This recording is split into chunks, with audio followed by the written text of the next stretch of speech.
is a Lead Her Ship Minute with Ani, and in this minute, I want to talk a little bit to the parents, specifically mom, in sharing 3 things that your teen daughter may need from you right now. When it comes to being a parent of a teenager, I'm sure this is not an easy task for many of you. And specifically when it comes to the mom and daughter dynamic, this could be a trying season for a lot of moms out there.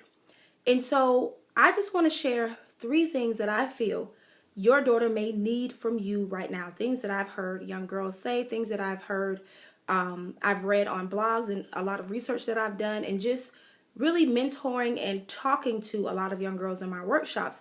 Before I even share these things with you, can I please preface that I'm not coming to you trying to share a parenting style or give you parenting advice.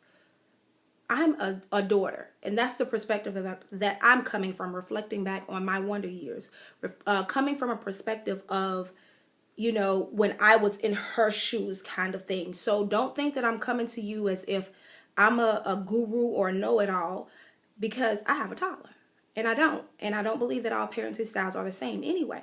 But when it comes to gaining ground and getting a better form of communication for that mother-daughter dynamic that you may desire to improve, I just want to share tidbits from that perspective.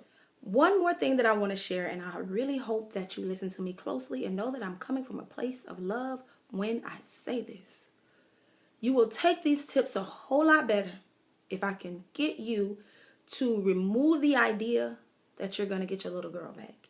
Because a lot of parents feel, you know, when they hit that rough spot, or they're having that tiff, or it's just not going right in the household with you and your teenage daughter, all you want are days of old.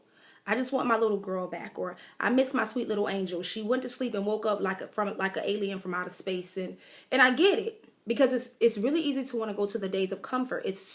That's just what the brain would want, simplicity. But it's not reality. She will be your little girl in your memories, and you can hold on to all that. But you must understand that in front of you is a young lady who's heading towards womanhood, and you have to be her support system. She deserves this from you, because she has to be prepared, and you are her number one cheerleader and anchor to giving her a lot of the things that she will need on this journey of womanhood.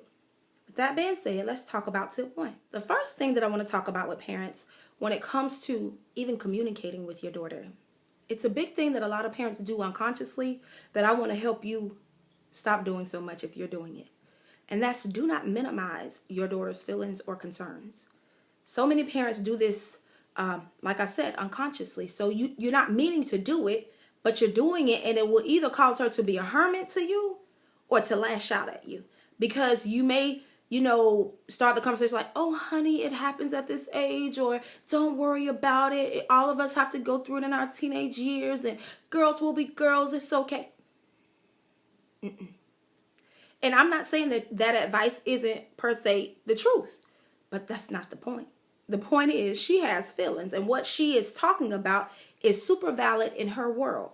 And so when you minimize that, you're POing her. And so you have to be willing to listen with intention.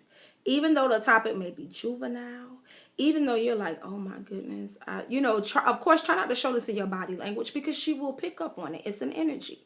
But listen with intention, because something is frustrating her. And she's a teenager, so she doesn't have the expertise that you have with the coping and the problem solving. And so she just needs you to listen and make her conversation and her perspective valid when she has the mic. Second thing that your daughter may need from you is to try to not be the fixer. Just listen and support her. See, a lot of times, especially as girls, we just want to talk, vent, get it out, just let it flow.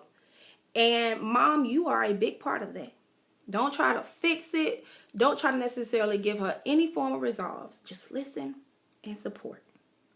It's such a big time in her life to learn how to cope with her emotions that if you try to always play Captain Saver, it can push her away from you. It can make her feel like, she can't do something on her own. And you want her to have that sort of independence, if you will, so that she can feel confident. It's really a confident builder. It's a resiliency builder. And these are things that she will need going into womanhood. So don't necessarily try to fix the problem, but definitely be there to listen to her and support her. The third and final thing that I want to share with you is your daughter wants you to connect with her in a real, authentic, and vulnerable way. So when it comes to you connecting with her in a real way, this is all about emotional, because some of the stuff that she's going to be talking to you about, I'm going to be honest, you probably could care less about because it's really not that big of a deal. But in her world, it is. But that's not the point. The point is, if she's hurt, I'm sure you felt hurt before. If she's in pain, in some form of pain or anger or frustration, you know that emotion. So if nothing else, try to connect with her on the basis of emotion. Whether you can connect with the situation or not. It's not about you necessarily connecting with that situation. Let her know that mommy has been a girl before. Mommy has been there. And just share some things about you that puts you more in a frame of, oh, my mom's a real person and not like Superwoman or, mom bot. You're real. And you've been through some things, and you've had some trial and error processes go on in your life, and a lot of them probably happened in your adolescent years. So give her that part of you. She deserves that part of you, so she can know that, oh, I have a true, authentic support system. This is not just, rub me on the back and say, honey, it'll be okay. No, this is my mom giving me some real deal, sitting at the table, meeting me, young lady to woman kind of thing. And she needs that, because at the end of the day, adolescence is the last trip that you get to give her all that she needs before she has to step into the role of being a woman. This is Ani, encouraging moms and dads and all other guardians in between, because I understand life can be a trip, especially when you have a teenage daughter. But at the end of the day, it's your responsibility to help her effectively lead her ship. Make it a great day.